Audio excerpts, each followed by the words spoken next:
Bagyong Nando, posible nang mag-severe tropical storm ngayong araw.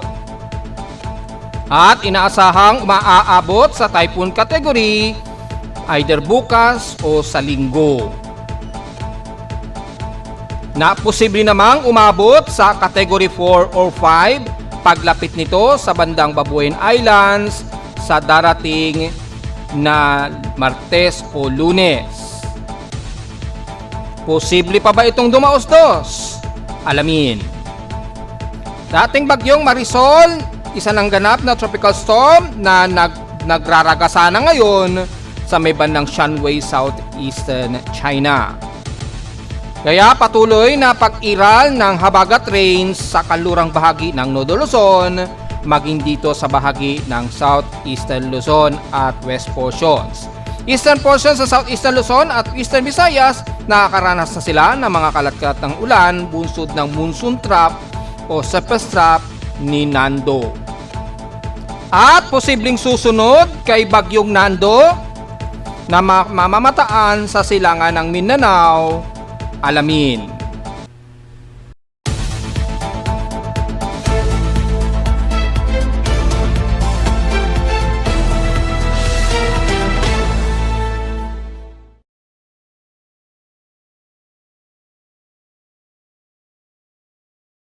Hello, good morning mga folks. Welcome po muli sa ating Daily Weather Bulletin at Analysis para sa araw ng Biyernes, September 19, 2025. Ang oras sa ating boss pa may maga, alas 11:20 na ng umaga.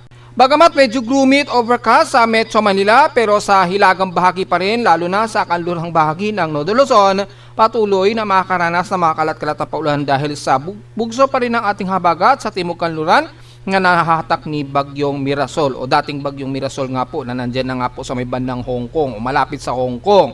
At dahil po sa hatak ng monsoon trap nitong si dating Bagyong Mirasol, yung habagat na nahahatak dito sa timog kanluran ng Luzon ay magbabadya po o magdudulot po ng mga kalat-kalatan pag-ulan sa bahagi po ng Pangasinan, ilang bahagi ng Benguet, La Union at ilang bahagi ng Ilocos Region. So, importante pa rin magdala ng payong mga folks dahil expected po ang halos kalat-kalat maghapong ulan maging dyan sa may bandang timog silangan ng Bicol Region at eastern part ng Visayas. So, nakakaranas ngayon ng mga pagkulog at pagkidlat at base dito sa ating lightning detection system, at least may mga hanggang 40 to 50 na bilang ng mga pagkulog at pagkidlat. Kung titingnan po natin yung real-time na lightning strikes as of 11:21 AM, ay aktibo ngayon ang mga pagkidlat dito sa parte nga po ng southwestern Taiwan dahil sa presensya nga po nitong si Bagyong o dating Bagyong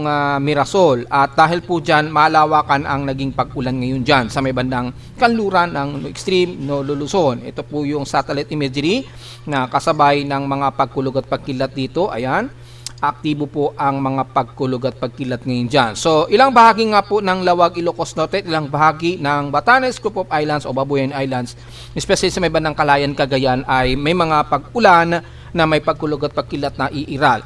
Sa silangan naman ng bandang Southern Luzon, makikita po ay mga pagkulog at pagkilat pong umiiral ngayon dyan. By the way, nasa total of 244 outer lightning strikes po tayo. Ang inner ay 217 lightning strokes, which is mas aktibo ngayon dito sa may bandang kanluran ng Nodo Luzon kung saan nandyan yung hatak sa habagat at monsoon trough na nahahatak nitong si dating Bagyong Mirasol.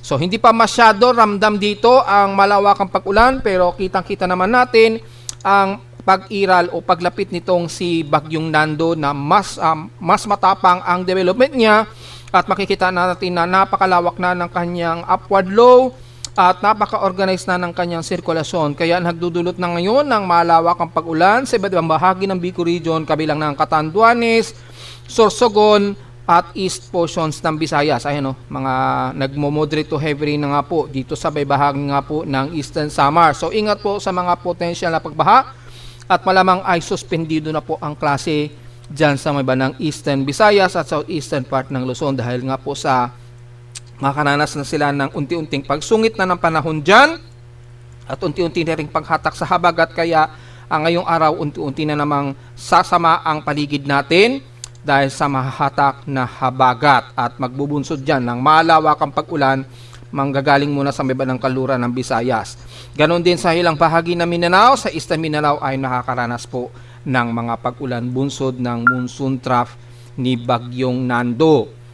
At so far sa ating Doppler radar imagery na ginagamit, ang bandang extreme Northern Luzon ngayon ang medyo sakop ng mga pag-ulan ngayon.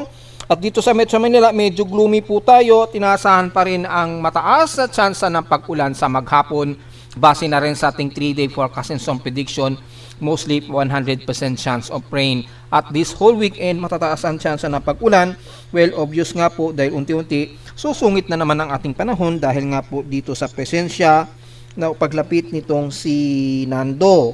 At dahil nga po sa papalapit nitong si Nando, gaya na ating mga report, 7 days ago ay tuloy-tuloy po tayo magiging maulan this weekend. This is na nangyari na nga po mga folks. At nakataas po ang thunderstorm advisory sa Visayas area, kabilang na ang Palawan, yan, at bandang Puerto Princesa sa Palawan, nakataas yan.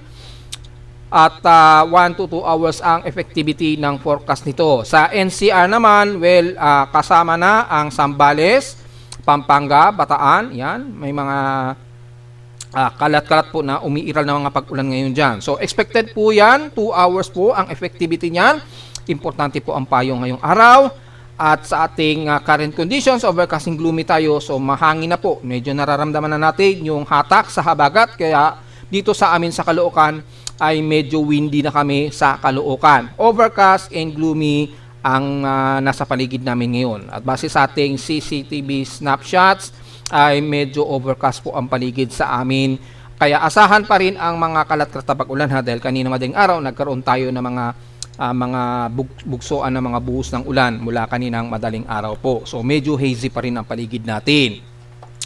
Sa lowest temperature nito lang naka-weather station kaninang 4:38 AM nakapagtala kami ng lowest of 25.4 degrees Celsius pero kahapon 31.7 degrees Celsius ang pinakamataas na naitala sa amin kahapon ito ng tanghaling tapat at 12:08 PM. Ibig sabihin lamang yan ay medyo mataas ang aming heat index at 42.9 degrees Celsius. Medyo warmer rin ang aming hot humid kahit papano despite na makulimlim.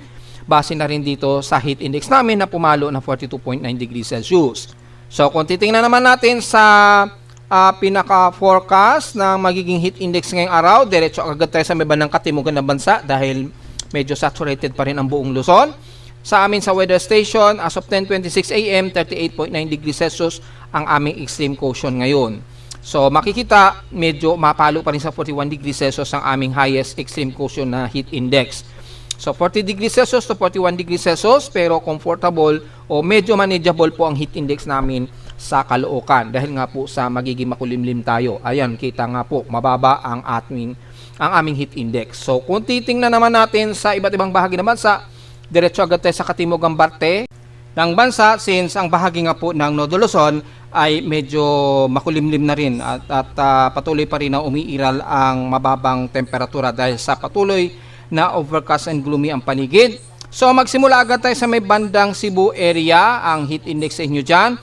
Unti-unti medyo magiging maulap na kayo dyan ha. Pero sa ngayon mataas ang heat index, 43 degrees Celsius po, which is yan na yung pinakamataas sa inyo ngayong maghapon hanggang alauna. Yan, so mataas po at ibig sabihin lamang medyo maalinsangan pa rin dyan sa may bandang Cebu area. At kung dito naman sa may bandang Mindanao sa Davao City ay nasa at least 40 degrees Celsius po, so medyo maalinsangan kayo dyan ang bahagya.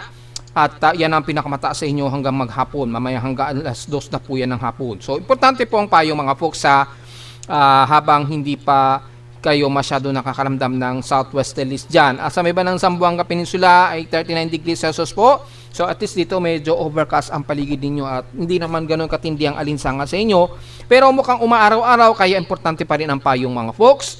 At so far yan lamang ang magiging report natin for heat index dahil ang bahagi nga po ng Luzon patuloy tayo na magiging makulimlim ang panahon.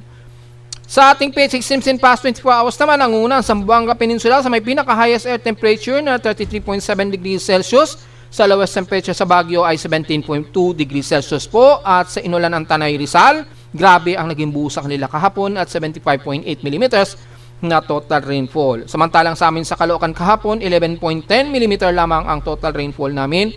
At ngayong araw ay nakaka 3 mm pa lamang po kami. So, ibig sabihin lamang yan, in last 7 days, 115.8 mm na po kami, or September total rainfall ay 376.5 mm. Halos 231.5 mm na lamang ang nalalabi para abutin ang 608 mm for September average rainfall. So, medyo hindi pa umaabot sa pinakakota niya. At sa humidity sa amin sa Caloocan, 83%. So, tumaas ito ng 1% since last hour. Expected po yan. Pero mataas pa rin ang ating atmospheric pressure dito sa Metro Manila. Ayon sa aking barometric reading, sa Caloocan, 1,010 hectopascals pa rin and steady ito since last hour. Sa ating high tide and low tide status, well, medyo high tide pa po tayo. Mataas ang ating sea level. Yan, double check natin kung gaano kataas ang sea level kanina. Mga 7:36 AM, umabot ng 1.2 meters po ang taas. So, ngayon, siguro magle-less than 1 meter na po yan dahil bumababa na po yung level ng sea level ngayong araw. Pero mataas pa rin yan, so ingat na lamang po, at lalo na sa kalurang bahagi ng Luzon, malakas po ang alon dyan at gale force winds o yung gale, kaya ingat na lamang po sa mga malilit na mangingisda. At dito naman sa bahagi ng katimukan ng bansa, lalo na sa Southeast Luzon at Eastern Visayas, lumalakas na rin ang bugso ng hangin dyan kasabay ng may mga minor na mga malakas na alon. Ingat na lamang sa mga maliit na mangingisda dahil asahan natin may papalapit kasi na bagyo, yung pag-iral ng malakas na hatak o daloy ng monsoon trap dyan ay magbubunson po ng mga pag-alon at gale force winds. So ingat na lamang po, although pababa na ang sea level mula kaninang alas 7 ng umaga, which is nag-high tide o nag-maximum peak po yung high tide. Sa ating almanak, sumikat ang haring araw kaninang 5:45 AM at tulubog po ito mamayang 5:54 PM. At sa ating 8% illuminated, mukhang hanggang ngayon na lamang po tayo muna magre-report ng sinag ng buwan dahil 8% na lamang po ito. At magmumoonset pa lamang ito mamaya. Yan, nasa 66 degree elevation. So magmumoonset pa po ito mamayang 4:20 PM at bukas na ng madaling araw 4:16 AM na ito magmumoonrise. At sa ating local weather outlook para ngayong Biyernes at Sabado, well, as usual, maulap ang ating maghapon na may aasahan pa ring localized thunderstorms daw, especially sa mga afternoon rain showers. Ng 100% chance of rain, ganun din bukas, mataas ang tsansa ng mga localized thunderstorms at mga pag-ulan at 80% ang tsansa bukas yan ng Sabado. Highest and lowest temperature expected maglalaro 29 to 31 degrees Celsius and lowest temperature expected ay 24 to 26 degrees Celsius. Samantala, ayon sa data feed kaninang madaling araw, well, late na po ito, hindi pag-asa. International name Ragasa o Nando naman sa local name natin na Mataan ni Pag-asa yan. Kaninang madaling araw, 1,085 km east of Central Luzon. Ngayon, mga around 970 km ahead na lang siya mula dito sa Silangan. Ang reference point natin yan, kung aalalanin ko, bandang Kasiguran Aurora po, yung measurement ko niyan. Yun. Kanina madaling araw, measurement ni Pag-asa 1,085 km east ng Central Luzon yan. Yun yung pinaka-reference point nila. Sa akin sa Kasiguran Aurora. Maximum sustained wind, measurement nila, 75 km per hour. Malapit sa gitna at buksong umabot ng 90 km per hour. Kumikilos ito pa west-northwestward sa bilis lamang na 15 km an hour. Kaya medyo mabagal-bagal po. Kaya asahan ang pag-iral po ng southwest monsoon. Automatic yan. Kapag mayroong bagyo dyan sa area na yan, hahatakin ang ating habagat sa timog kanluran. Obvious yan po at makikita natin hanggang Lunes at Martes may magiging 100% na mag-ulan po tayo. At base naman sa WRFA, nasa around 35 to 50 mm daw yung magiging 24-hour accumulated rainfall natin sa Metro Manila. So kung totoo man yan, kung sakali, isang weather agency lang naman yan, ay at least ulanin tayo ng heavy rain pero hindi ganun katindi. Hindi kagaya ng mararamdaman ng mga taga-extreme North Luzon na grabe ang mararanasan nila na may kasamang storm surge. So, i-discuss natin mamaya yung magaganap hanggang sa darating nga po na September 21. Dahil ngayong araw, ine-expect na maaring umabot pa sa severe tropical storm na ngayong araw itong si Nando. So, diretso agad tayo sa ating ginagamit na satellite imagery. Makikita po ang malawak na kaulapan nito na may dalang malawakan ding ulan sa may bandang Southeastern Luzon at Eastern Visayas. At kitang-kita naman po natin sa satellite imagery. Naglo-load siya ulit dahil niload ko po yung webpage. Antayin po natin mag-reanimate po ito. Pero kitang-kita po na napaka-organized na po ng kanyang sirkulasyon. Ito po yung pinakasentro ni Nando. Ayan. Antayin natin mag-load po dahil yung frames niya ay nagre-load upon na niload ko po yung web page. So antayin po natin ng konti. Ayan, so nag-load na po yung pinaka-animation. Makikita natin ang patuloy na paglakas ni Nando. At yung kanyang monsoon trough ngayon ay nagdudulot ngayon ng malawakang pag-ulan dito sa bahagi ng Catanduanes, Legazpi at Sorsogon.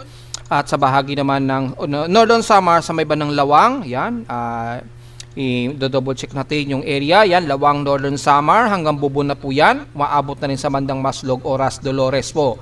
So unti-unti ay magkakaroon na kayo ng malawakang pag-ulan dyan, pababa ng Gian Eastern Samar, Northern Leyte, and then magtatraverse yan dito sa may ilang bahagi ng South Luzon sa Masbate, Burias Island, all the way pa central ng Visayas. So within 48-hour period yan, unti-unti po mag-accumulate o hatak sa ating habagat sa Timog Kanluran.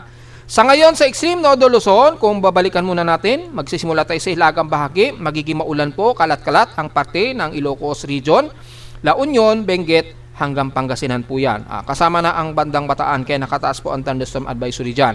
Ilang bahagi ng Central Luzon sa Tarlac, very gloomy at overcast. Kalat-kalat po ang pag-ulan ang iiral.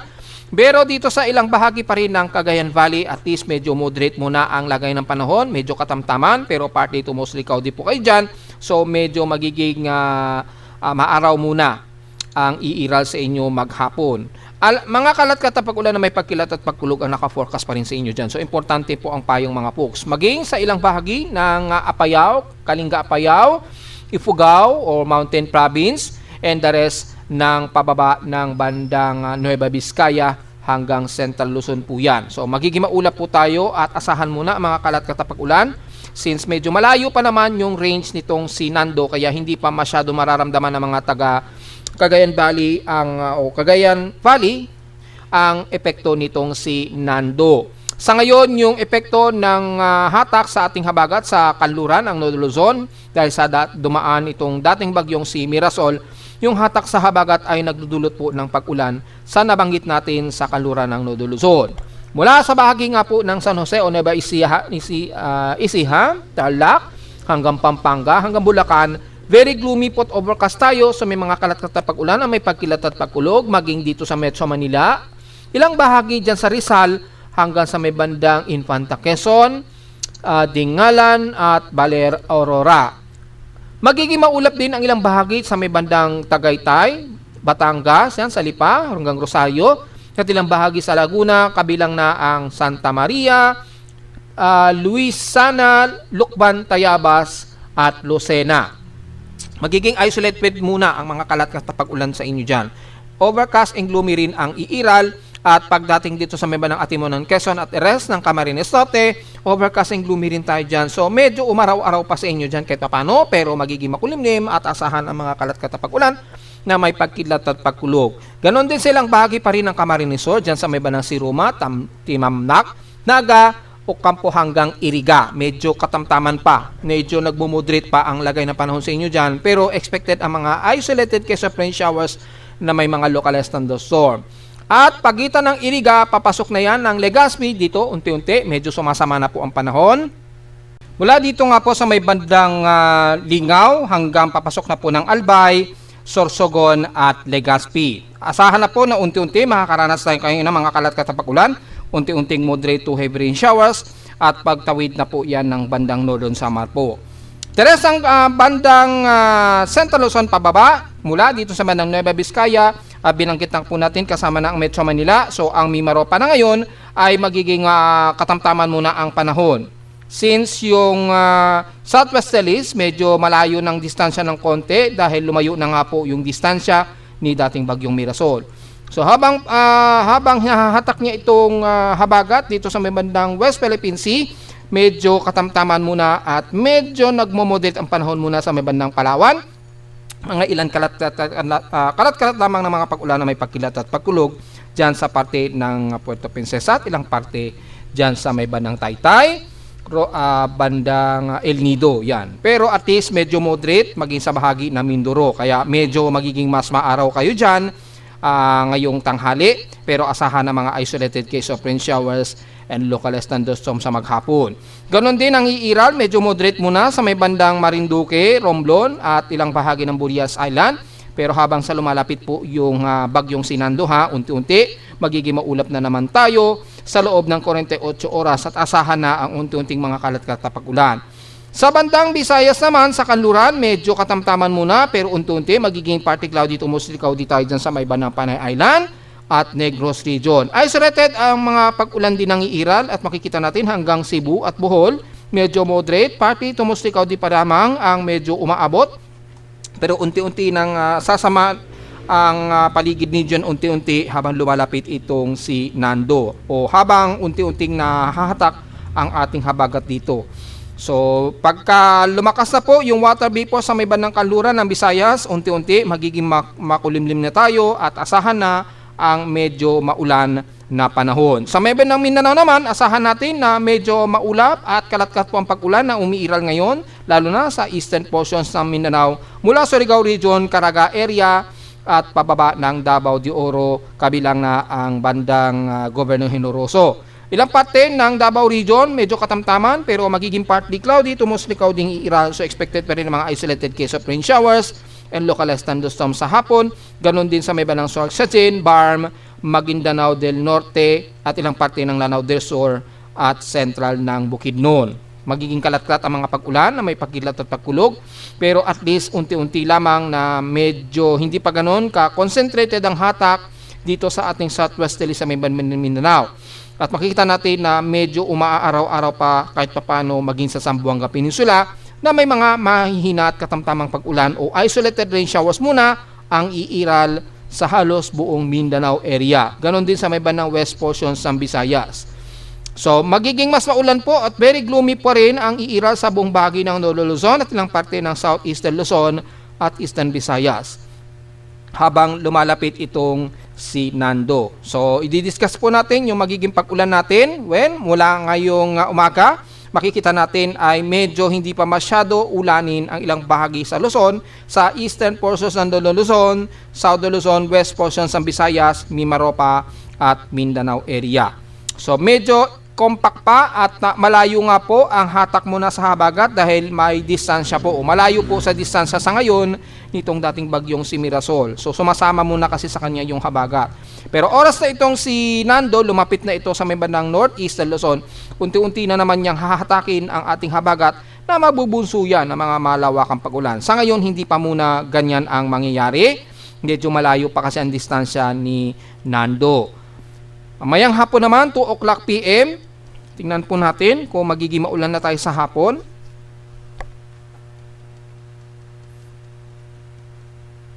Ayan po, mga 2 o'clock PM, mapapansin ninyo ang kanluran ng Northern Luzon, magiging gloomy at maulan na naman po. Mga ilang moderate to some heavy rain showers na iiral sa ibang bahagi na Ilocos Region, La Union, Benguet, kabilang na ang Pangasinan, Central Luzon at Zambales. So, may mga tsansa na uulanin na naman tayo sa Metro Manila ngayong hapon. Ganon din sa may bandang Cagayan Valley at ilang bahagi ng Bicol Region po.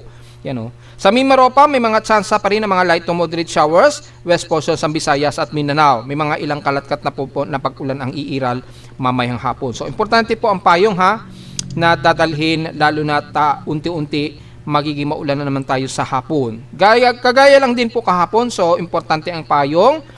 Yan, at sa eastern portion ng Visayas, medyo dito, medyo mga light rain showers or isolated ang mga pag-ulan muna ang iiral. Pagsapit naman mamayang 8 o'clock PM onwards, yan, makikita natin na unti-unti sumusungit na po ang panahon natin, lalo na sa may bandang katimugang bahagi ng Southern Luzon at Visayas area. Maulan na po, mga ilang kalat-kalat na po, mga ilang light to moderate showers ang iiral. At mula dito sa bahagi ng Southern Luzon, kasama ang Metro Manila at extreme Northern Luzon, na nga ilang moderate to heavy rain showers na ang humiiral dahil unti-unti na nahahatak, yan na medyo nagto-towards na po dito, pasilangan ang daloy ng habagat. Ibig sabihin lamang, mas lumalapit na po ang distansya ni Nando, so ang tendency po niyan, unti-unti, hinahatak na niya dahan-dahan ang daloy ng habagat dito sa Timog Kanluran, yung southwest monsoon natin. unti-unti hinahatak na niya.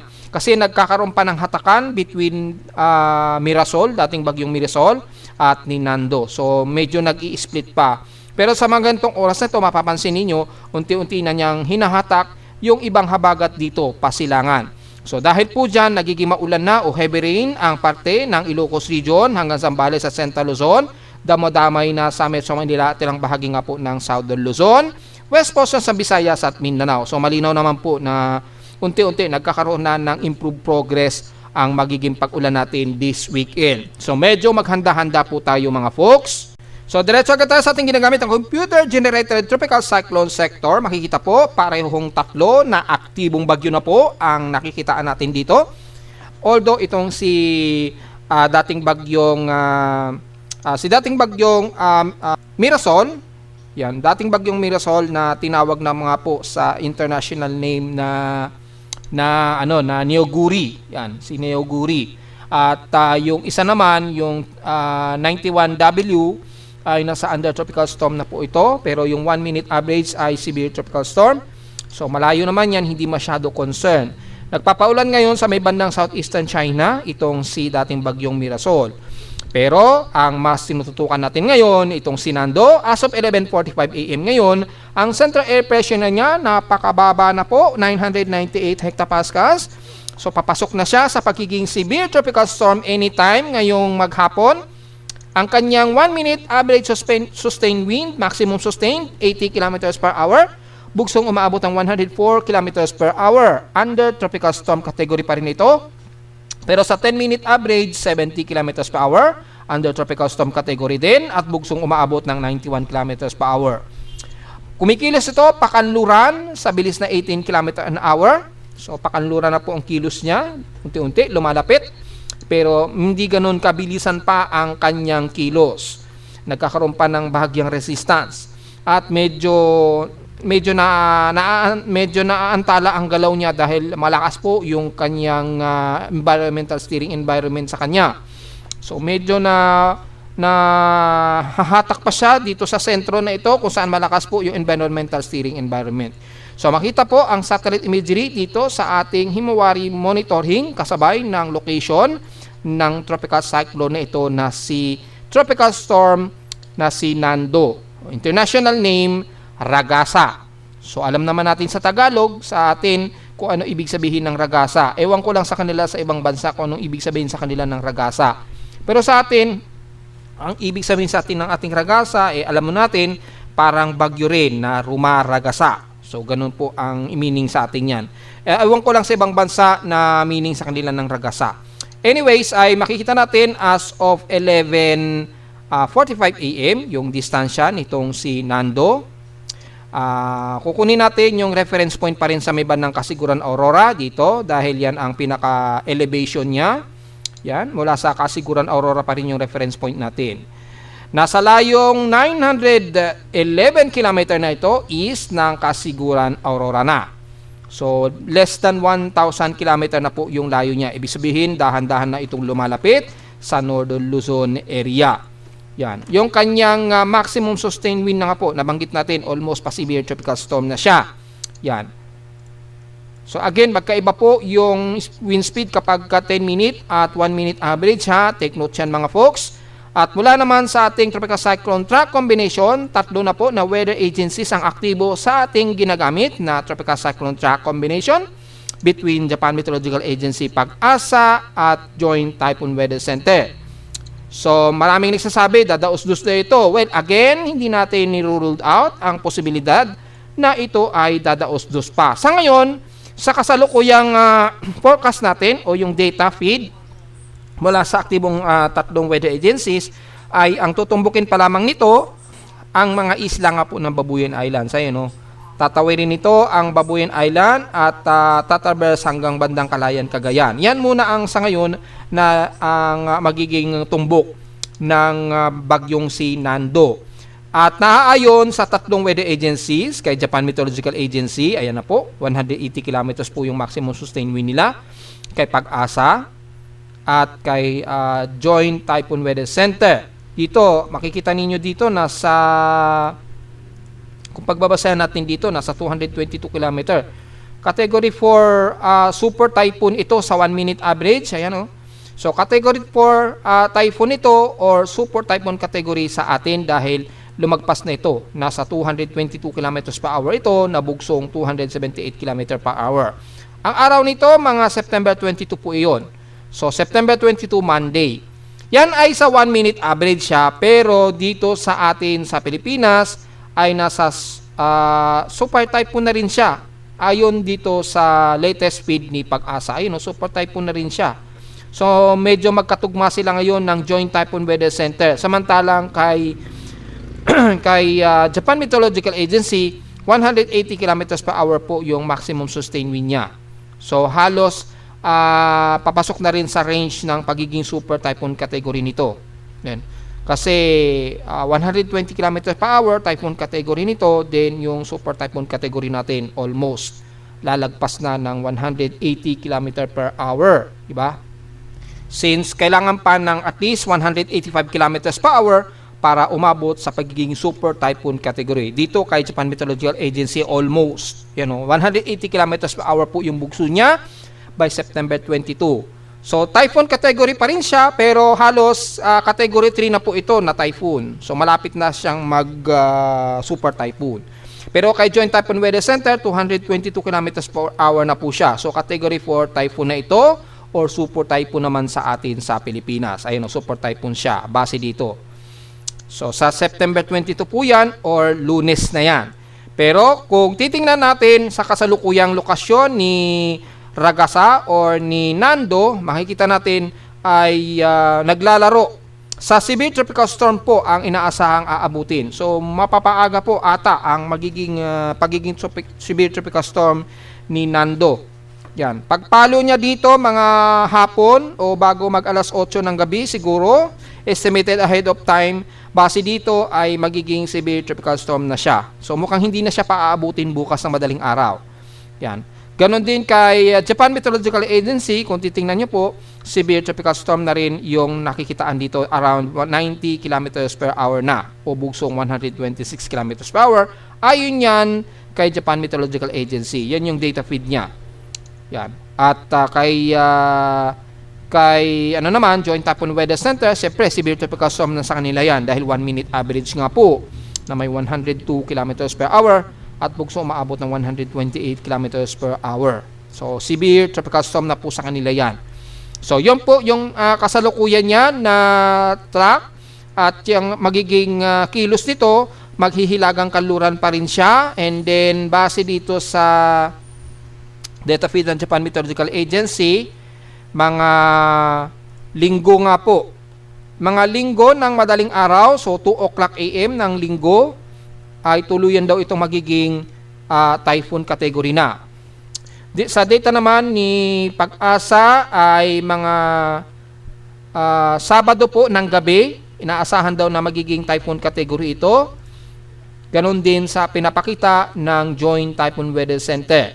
So medyo mas late itong si Japan Meteorological Agency na magta-typhoon category, pero probably asahan na rin natin na pareho yan kay Pag-asa. So bukas yan ng Sabado ng hapon siguro o bago mag alas 8 ng gabi ay inaasahan magiging typhoon category na po ito. So bukas na po yan ha, ayon dito sa pinaka-forecast track. Double check natin kung typhoon na, category na rin siya. So dito ay mukhang magta-typhoon category siya umaga naman.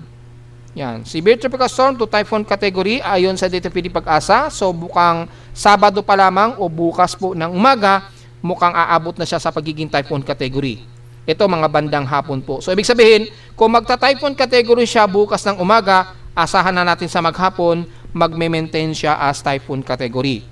And then, kailan ba siya posibleng umabot nga po ng super typhoon? Gaya na ating sinabi, mga Lunes. Mga Lunes na po yan ng umaga, according sa data feed ni Pag-asa. Kay Joint Typhoon Weather Center, ganon din, 8 o'clock AM din. So, pare-pareho sila na posibleng magsusuper typhoon itong si Nando. So, may posibilidad pa siyang umabot sa super typhoon category. Yan. Since si Japan Meteorological Agency, wala naman kasi siyang indikasyon pa na aabot sa super typhoon.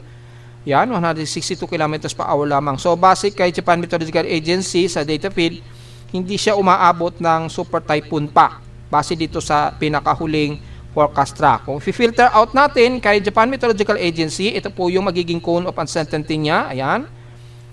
So, severe tropical storm na siya ngayong araw, and then either bukas po ng umaga, magta-typhoon category na siya. So, bukas na madaling araw or basta mga bukas po. Starting madaling araw, magta-typhoon category na raw siya. Ayan o, September 2021. Kay Japan Meteorology ay kay Pag-asa, double check natin kay Pag-asa. Ito po yung data feed ni Pag-asa. Ayan, makikita natin. I-zoom in natin, makikita natin severe tropical storm na siya, mga mamayang gabi daw, and then bukas ng umaga ng Sabado, magta-typhoon category na daw siya. So either siguro bago maghating gabi, baka maging typhoon category itong si Nando, or bukas ng umaga according dito. So, well, tingnan na lang po natin. Then, magme-maintain siya as typhoon category hanggang linggo yan ng gabi, and then siguro bago maghating gabi siguro or bukas ng umaga, kinabukasan ay posible pa itong pumalo sa pagiging super typhoon category bukas ng umaga. Kung hindi man ng madaling araw ha, so malinaw yan mga folks. At dahil po sa may posibilidad pa siyang mag super typhoon o super bagyo, ay asahan na natin ang hatak sa ating habagat niyan. Mas palalakasin niya at maaring umabot sa Category 5 ang tropical cyclone wind signal sa buong bahagi nga po ng northern part ng Northern Luzon o extreme Northern Luzon, kasama na ang buong Ilocos Norte, Ilocos Sur, at maaring umabot pa ng bandang Tugigaraw. And then tropical cyclone wind signal number 4 sa may bandang Bigan siguro, Ilagan at Isabela. Signal number 3 sa Ilocos Sur o rest na Ilocos Sur, kasama na ang Benguet at bandang Kasiguran, Aurora dito.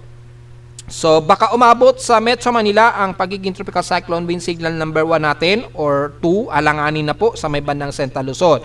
So posibleng ganyan po magiging range niya. So abang-abang na lamang po natin ha, dahil may hanggang bukas pa po tayo para malaman natin. Pero asahan na nalalakasin o palalakasin na nito ang ating habagat mula ngayong araw po ha, at mararamdaman muna yan ng mga taga Visayas area. At habang umaangat itong o kumikilos pa northwestward o west-northwestward si Nando, within 48-hour period, unti-unti tataas din ang hatak sa ating habagat na una sa Visayas area, then magsa Southern Luzon, all the way pataas na yan ng Northern Luzon habang tumatraverse ito sa may bandang Babuyan Islands. Yan. So malinaw naman na wala pa tayong nakikitaan na mukhang mas dadaos-dos pa itong si Nando. Sa ngayon, Babuyan Islands pa rin ang tatawirin nitong si Nando by September 22 po yan. So September 22, Lunes po yan ng bandang hapon. So mukhang maglalandfall ito sa may bandang Babuyan Islands. Yan. Sa may baybayin. Yan po ang sa ngayon na forecast track niya. At kay Joint Typhoon Weather Center, kung makikita natin dito 1 minute average po kasi yung measurement niya. Dito pa lamang ay severe tropical storm na kaagad siya. And then, mga bago magmamayang gabi, ngayong kinabukasan ng umaga or mas maaga or hating gabi, ay magta-typhoon category na to. So, maaaring magkapareho sila ni Pag-asa. Siguro baka bukas ng madaling araw, baka itaas na nila yan sa typhoon category na. Yan po. So mapapaaga po dahil bumilis po, nagkaroon pa ng further intensification itong si Nando. Then posible nga po itong mag super typhoon category ay mga bandang gabi na siguro ng September 22. So Sabado po yan ng gabi na according dito. And then magre-retain siya as super typhoon dito, malamang kung hindi bababa, aabuti ng tropical cyclone wind signal number 5 ang buong Batanes Group of Islands at Batanes. Kasama na ang dulong bahagi ng Cagayan, Ilocos Norte, kasama na hanggang Tuguegarao siguro aabot ng tropical cyclone wind signal number 5 po. So malinaw po yan sa ating analysis ngayon, pero again, marami pang pagbabago yan dahil habang malayo pa po yung sentro ni Nando, ay asahan natin na magpapabago-bago pa ang magiging cone of uncertainty yan. Dito, malawak pa ang cone of uncertainty o cone of error ni Nando. So, posible pa yung dumaos-dos anytime or hindi. Or posibleng mas humilaga ito ng kilo. So, yan ang lagi nating tatandaan. Marami pang magiging pagbabago yan habang lumalapit ito sa may bandang extreme Northern Luzon. Pero sa ngayon, yung combination ng forecast track nilang tatlo ay sa ngayon nakikitaan na wala itong magiging direct landfall sa malaking kalupaan ng extreme Northern Luzon. Malamang dito lang yan, tatawid sa may bandang isla ng Babuyan Islands. Dahil tugma-tugma naman silang tatlo na dyan dadaan itong si Bagyong Nando. So, ang hatak lamang o epekto ng habagat rain ang magdadala ng malawakang pag-ulan po sa buong Northern Luzon hanggang Southern Luzon na po yan. At dahil sa nagiging super typhoon siya, ay malamang ramdam din yan ng mga taga Visayas yung hatak sa habagat na magdadala ng malawakang ulan. So, again yan so may mga pumipilit pa rin na dumausdos na raw siya. Well, magkaiba pa po sa aking tropical cyclone sector na dito pa lamang siya sa may bandang Babuyan Islands tutumbukin itong si Nando, which is pare-pareho naman sa lumalabas ng tatlong official weather agencies. So ito po yung si Ragasa, yan, si Nando. Makita natin napakatindi na kanyang upward low convection at hopefully meron ng forecast ng tropical storm force yan. Sa ngayon wala pang forecast ng tropical storm force, wala pa. So antayin natin kung ito ay mag-further pa within or next 24 hours. Ito yung forecast error base sa data feed ni Japan Meteorological Agency. Tutumbukin talaga niya Babuyan Islands muna. Wala pang nakikitaan na tutumbukin ito ang bandang Cagayan, dito sa bandang malaking kalupaan ng Cagayan. So wala pa, sa bandang Babuyan Island pa lang talaga siya tutumbok. Ito naman yung forecast error ng Japan Meteorological Agency. Ito kay bagyong ang tawag ba nito? International name niya na Mitag. Mitag ang tawag nila. Malayo naman yan sa range ng ating PAR, so hindi natin masyado concern yan. So sa ngayon, ito malinaw lamang na dito ang tumbok itong si Nando. So sa ngayon, wala tayong nakikitaan na tuluyang sasalubsob dyan sa may bandang malaking kalupaan ng Cagayan. So medyo safe ng konti, pero wag natin babaliwalain dahil yung storm surge po ang paghandaan po natin lalo na sa buong Northern Luzon areas. At mula sa ating Spaghettios Models o Tropical Cyclone Intensity Forecast, makikita po natin yung forecast ni Nando. Ayan. So base dito is within 4 days aabot daw siya ng Category 2 typhoon. So, aabot siya sa pagiging typhoon Category 1 within 2 days na. So, within 2 days daw ito. So, malamang ngayong araw hanggang bukas po yung inaasahan na magta-typhoon Category 2. Yung, malinaw po yan mga folks at magsusuper typhoon daw ito. Wala pa dito sa forecast hindi pa siya umaabot. Category 2 typhoon pa lamang siya within 4 days. Yan, so within 4 days pa po. Wala pa siya ditong nakikitaan na aabot daw sa super typhoon. Pero sa mga forecast models ng tatlong weather agencies na ating ginagamit, aabot na raw siya sa pagiging super typhoon category by September 22 or Monday.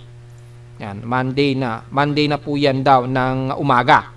Magsusuper typhoon siya. So within 4 days, ay posible pa siyang umabot sa pagiging super typhoon. Dito kasi hanggang category 2 typhoon pa lamang yung indikasyon niya dito. So magbabago pa po yan, pero malinaw lamang ito ang magiging kauna-unahang magiging super bagyo natin just in case ngayong taon kung sakali na mas lalapit sa kalupaan ng Luzon. Yan po ang malamang ang magiging kauna-unahan natin na super bagyo. So, malinaw yan mga folks at yung forecast ensembles ni Nando. So, malawak pa po yung cone of error. Ayan, napakalawak pa. Pwede pa siyang tumaas or pwede pa siyang mas sumalubsob. Pero dito, kung titingnan niyo mga folks, mas mataas ang ensemble niya dito sa may bandang Batanes. Dito sa may bandang malaking kalupaan ng Cagayan, napakaliit na lamang. So, mukhang base dito sa aking latest ensemble forecast, mukhang maliit na ang tsansa talaga nito na magdadaos-dos pa ng husto na kung saan tatama sa malaking kalupaan ng Cagayan. Siguro dito na lamang sa mga isla ng Babuyan Islands na lamang sa paligid or bandang Kalayan, Cagayan. Yung isla ng Kalayan, Cagayan. Kasi dyan po tatawid yung bagyo Ang importante, yung landmass ng Cagayan dito sa extreme northern Luzon, maliit. Ang tsansa pa niya sa ngayon na ito ay dadaos-dos pa. Yun lamang sa ngayon ang nakikitaan natin dito, kaya yun lamang ang magiging analysis natin. At sa ngayon, wala talaga nakikitaan na maglalandfall ito sa malaking kalupaan ng Luzon dito sa area na yan. So yun po ang pinaka malinaw. Samantala sa ating namang Tropical Cyclone Assessment Monitoring, yung binabantay natin na convergence po yan, may nagsabi pa nga daw ay nagfi-fearmongering ako. Wala pa naman po tayong sinasabi na yan ay tatama sa kalupaan ng bansa at mangyayari. Nagbabase pa lamang tayo sa mga empirical forecast analysis. Yes, maaring long range yan, pero yung real time po kasi niya ay nakikitaan na natin na mayroon na siyang real time convergence. Ito po, hindi ito forecast Yung convergence, again, yan ay real time na po na nangyayari sa karagatan. Ito po yung Sinando. At mapapansin nyo po na nagkakaroon ng tropical wave dito sa may bandang southeast ng Guam. Yan po. So, ibig sabihin po yan, hindi po yan forecast at may posibilidad po na mangyari po yung pinapakitaan dito ng global spectral model. Ayan mabubuo daw ito sa may bandang Guam. And then, mamamataan natin dito sa may bandang Eastern Mindanao. Ayan magkakaroon ng Coriolis circulation. Then, kumikilos ito pa kanluran. Yan po yung binabantay natin. Yung dito kasi is maliit pa ang posibilidad pero mataas po kasi yung convergence. Kaya nga po may sinasabi nga po tayo na mayroong at least tayong 50 to 120 hour period para bantayan yung convergence na ito. Wala pa naman tayong sinasabi na mangyayari yan. Yun po yung fact po dyan. At makikita natin sa Global Spectral Model ay by September 23 to 24 po. So, ibig sabihin mga September 22 Monday ay posible na nating mamamataan itong bagong sirkulasyon na ito. Well, double check natin gamit ang mean sea level pressure. Ayan, bumababa po yung atmospheric pressure niya. Pumapalo sa 1,006 hectopascals, 1,008 to 1,006 hectopascals. Kapag kaganyan po, malamang kay Japan Meteorological Agency, low pressure area na yan. Yan malinaw naman po mga folks na hindi tayo nagpapakalat ng misinformation. Kasi nga po ay patunay ang real time ng convergence. Meron po kasi tayong convergence, tumataas po yung tropical wave dyan. So hindi po tayo pwedeng magsinungaling dyan. At yan po ang nakikitaan dito. At mamamataan natin sa silangan ng Mindanao base dito by September 23 to 24 po yan. Ayan, bababa siya sa 1,006 hectopascals. September 24 po yan So malamang ay isa na itong low pressure area kay Japan Meteorological Agency. So yun po yung kasalukuyan niyang forecast mga folks at itong si Nando malinaw naman ay isa na itong malakas na bagyo na. Ayan yung magiging kilos niya and then magiging typhoon category at posible pa nga itong magiging super typhoon bago ito mag-traverse sa may bandang Babuyan Islands. Yan. So September 22 to September 23 and then expected exit ito ng Philippine Area of Responsibility mga September 23, mga Tuesday na. So mga Tuesday daw po ito exit ng Philippine Area of Responsibility mga bandang hapon siguro o bago mag alas 8. Base dito sa forecast ng mean sea level pressure. Yan, yung magiging sentro niya. At kung pagbabase naman natin yung kanyang air flow, ayan, September 23 din. Tuesday po yan ng bandang hapon yan sa atin sa Pilipinas. Kasi universal time coordinate 6 o'clock. So plus 8 nyo lang yan. 6. So mga 2 o'clock. Mga 2 o'clock po yan sa atin sa Pilipinas. Ibig sabihin, mga hapon po inaasahan sa Martes, exit na daw ito ng Philippine Area of Responsibility itong si Nando. Kasabay naman ng mayroong nga po tayong namamataan dito sa silangan ng Mindanao sa labas ng Philippine Area of Responsibility at malamang ay low pressure area na yan kay Japan Meteorological Agency. So, sa mga nagsasabing nagfi-fearmongering tayo, hindi po dahil meron po tayong basihan na real-time monitoring na nagkakaroon po ng convergence yung tropical wave dyan sa may bandang southeast ng Guam. At makikita nga po natin ditong ebidensya na nagkakaroon na po ng observable yung vorticity niya dito. Sa horizontal, bagamat hindi pa masyado pulido, ay nakikitaan natin na may tropical wave po tayong namamataan nga po sa may bandang Guam area. Siyempre, hindi pa rin natin i-ruled out kung tuluyan niyang mabubuo at base na rin sa ating tropical cyclone strike probability.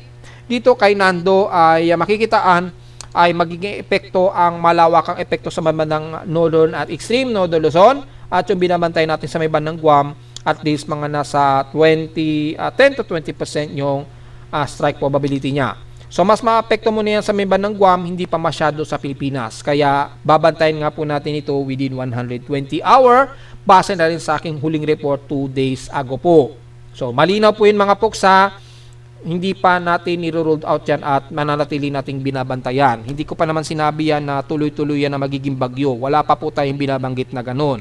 At sa mga computer models naman kay GFS, ito yung Sinando. So, typically, pare-pareho na yan ng forecast track kay GFS, ECMWF. Ito, naging super bagyo na rin siya. Yan. Then makikita natin bandang Babuyan Island din ang traversion niya. Kay Nabjem, bandang Babuyan Island din ang traverse niya. So, pare-pareho sila. Kaya, ang confidence dun sa forecast sa ating tropical cyclone sector ay sa ngayon ay tutumbukin ito ang Babuyan Islands at wala tayong nakikitaan na maglalandfall ito sa malaking kalupaan ng Cagayan. Dito sa malaking kalupaan ng Northern Luzon. Kasi may mga kumakalat, dadaos-dus pa daw. So, hindi naman natin i-rule out yan. Pero, nagbabase kasi tayo dito na sa ngayon, wala siya nakikitaan na dadaos-dus siya ng gusto pa. So, tingnan pa rin natin dahil malawak pa naman yung cone of error niya. Maaari pa talaga magbago yan anytime. So, kamustahin po natin yung mga dam natin. Makikita po natin na mukhang patuloy na nakabukas ang gate ni Ambuklaw at Binga Dam. At kay Magat Dam po. Nakarelease pa rin yung sobrang nilang tubig although nasa critical level po ito. So wala tayong idea kay Magat Dam. At patuloy na nakabukas itong kay Ambuklaw at Binga Dam. Yan. Tagi-isang gate po ang nakabukas sa kanila. Pero kung titingnan natin dito, mukhang may critical po na water level. Double check natin kung ano yan. Mukhang kay Magat Dam. So double check natin. I-minimize natin ito. Ayun, bumaba nga. So, 184.72 meters. So, ang kasalukuyan niya ngayong water level ay 183.72 meters. So, below na siya sa critical level na 184.72. So, critical level po yung water reserve ni Magat Dam. Pero kung titingnan natin dito, bakit nakabukas yung gate niya? Malamang ay sinadya yan dahil sa paparating siguro na bagyo na si Nando. Kaya siguro medyo binawasan nila ng husto dahil pinaghahandaan nila ang posibilidad na dalang ulan ni Nando. So baka sinadya na talaga yan. Talagang sinagad-sagad siguro yung critical level niya. Kasi ito yung pinaka-safe level ni Magat at nag-critical na lang siya pagdating ng September 14. So September 14, nag-release na sila ng tubig siguro nito and then nag-critical below na siya ng 184.6 all the way hanggang ngayong araw. So mukhang pinaghahandaan ito. Baka kasi yung pagdating ni Nando kasi grabe talaga ang posibleng dalang ulan nito. Kaya nagre-ready ngayon ang Hydrological Head Center. Ganon din kay Ambuklaw at Binga Dam. So tuloy-tuloy silang nagre-release ng tubig. Mukhang pinaghahandaan talaga nila dahil delikado po yung dadaanan ni Nando. So, at least malinaw po yan mga folks. 3 ang nakabukas na gate, Ambuklaw, Binga Dam at Magat Dam. Despite na critical level si Magat Dam at itong si Ambuklaw at Binga naman ay tama lang ang kanyang water level pero nakabukas ang gate. Siguro ay pinaghahandaan nila yung pagdating ni Nando. So, magandang pong ano yan, magandang strategy po yan para maiwasan na mag-overflow kagad ang mga dams. Samantala sa Ulat Indol, well, mayroon tayong mga pagyanig na na-detect mula kaninang alas 2 ng madaling araw. Yan. Well, pinost ko na yan sa ating Facebook page dahil nagkaroon tayo ng isang magnitude 5. Nadagdagan po yung magnitude 5. Una, may magnitude 4 po sa may bandang Sarangani, Davao Occidental. Halos Indonesian Peninsula ito, so walang masyadong problema dyan. Pero dito, meron tayong pang-apat na magnitude 5 ngayong buwan. Naganap ito kaninang 3:52 AM dyan sa northwest ng Luna, La Union. So, na-detect malamang yan ang aking seismometer at nag-alam yan pero malamang tulog po ang inyong lingkod niyan. Oras 3:52 AM po na may magnitude 5.5 na may epicentral depth of 17 km. Nagkaroon po siya ng mga aftershocks, mga 4 o hanggang 5 aftershocks po itong lindol dyan sa may bandang lalo na La Union. At mababa naman o wala tayong namamataan na pagtaas ng tsunami warning kung double check natin. Ito kasi walang data si Corimao walang data kay Corimao. Tingnan natin sa iba. Dito sa may bandang Subic Bay, wala naman. So far wala namang ripple na nadedetect. So wala pong warning of tsunami. Hopefully, pero nakaramdam malamang ng intensity 3 to intensity 4 ang paligid ng Ilocos Sur mula Candon, Tagundin hanggang La Union, diyan sa may bandang San Juan po. Malamang nakaramdam sila ng intensity 3 siguro hanggang intensity 3. So, yung mag-ingat na naman po mga folks dahil meron na tayong pang-4 na magnitude 5 at mukhang pare-pareho na pong merong malakas na magnitude 5 sa Luzon at sa Mindanao po. So, mag-iingat po ang lahat. At after naman ng malakas na pagyanig sa La Union, wala na itong sumunod pero may mga minor earthquakes na kaagad. So bilangin agad natin kung ilan na ang total earthquakes natin since nadagdagan na tayo ng pang-4 na magnitude 5 ngayong araw. Yan, for the month of September po. Yan, tigda-dalawa na po yung magnitude 5, dalawa sa may bandang Mindanao at dalawa sa may bandang Luzon. Total earthquakes natin ngayong month ay nasa total of 639 earthquakes. 539 dito is magnitude 2.0 pataas. 36 sa magnitude 4 at 4 na ang ating magnitude 5.0. So nadagdagan na tayo ng pang-4. Ibig sabihin pumapasok na sa ka-level ng mga nakarang buwan na marami na ang nadagdagan na mga magnitude 5.0. Mapag-ingat po pa rin tayo dahil sunod-sunod na po ang mga cluster ng pagyanig sa Nodo Luzon at eastern portions ng Mindanao at southeastern ng Visayas. So wag po natin baliwalain yan dahil medyo mayanigin na naman ang ating mga tectonic plates. Well, nangunguna pa rin ang bandang southeast ng Visayas at Mindanao na more than 611 ang total earthquakes. Hindi kagaya sa may bandang Nodo Luzon, at least umaabot ng 197 dito sa may bandang Central Luzon pababa. At 276 naman sa may bandang Mindanao at southeastern part ng Visayas. So, kahit papano, medyo marami na rin ang mga pagyayinig sa may bandang Luzon. Kaya mas lalo po tayong mag-iingat anytime. At narito naman ating 3-day weather forecast para sa araw ng Biyernes, September 19, 2025.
At hanggang dito na lang po ating daily weather bulletin at analysis para sa araw ng Biyernes, September 19, 2025. Huwag pong kalimutan na mag-like, share, subscribe po sa ating YouTube channel at visit lamang anytime sa ating website na www.pclaman.com. PMOweather.com para sa babang detalye gusto mong malaman na hindi natin isama ngayong magtatanghali na. Sa ating report, since asahan natin ang unti-unti mabugso ng hangin sa atin dito sa Metro Manila at asahan ang unti-unti ng pagsungit ng panahon dyan sa may bandang Southeastern Luzon at Eastern Visayas all the way hanggang this weekend na yan. At visit naman sa ating website sa gusto malaman pa rin pinaka-dynamic events mula sa aking weather station sa Caloocan at sa data feeds mula sa iba't ibang weather agencies. Maraming salamat po mga folks and happy weekend po at mag-iingat po sa ating lahat.